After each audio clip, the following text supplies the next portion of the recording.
Hello বন্ধুরা, বিশেষ কাজে একটু বাইরে আমাদের বেরোতে হলো। আজকে বাড়ি থেকে বেরিয়েই দেখছি প্রচণ্ড জল, বলতে গেলে বারান্দা থেকেই জল শুরু। জল মারিয়ে জল পার করে আমরা এগোতে শুরু করলাম রাস্তা দিয়ে। প্রচণ্ড জল, জলে দেখা যাচ্ছে না কোনটা ড্রেন আর কোনটা রাস্তা। বিশেষ কাজের জন্য একটু ছাতা মাথা দিয়েই আমাদের বেরোতে হলো, কিছু করার ছিল না। বেরিয়ে পড়লাম দুজনে। জলের তো এই রকম পজিশান, আমাদের এইটা বাড়ির ফ্রন্টের কাছে এই রকম জল জমে আছে। দাঁড়ান আপনাদের একবার ঘুরিয়ে দেখাই জলটা কীরকমভাবে আছে। এই যে ক্যামেরাটাকে আমি ঘোরালাম, ঠিক এতটাই জল, মানে হাঁটু ছুঁই ছুঁই জল।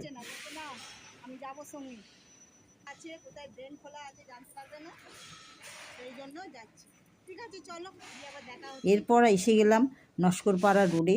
নস্করপাড়া রোডে ঠিক এই রকম জল, একদম দোকান ছুঁই ছুঁই করছে। কিছু কিছু দোকানে ঢুকেও গেছে জল, প্রত্যেকটা দোকানই বন্ধ ছিল এবং লোক যাচ্ছিল যখন, মানুষের এক হাঁটু করে জল।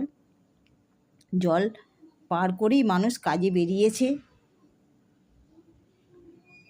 জল, এই যে দোকানগুলো সব জল ঢুকে গেছে এবং সাইকেলটা পুরোপুরি ধরতে গেলে ভর্তি হয়ে গেছে সাইকেলটা পুরো।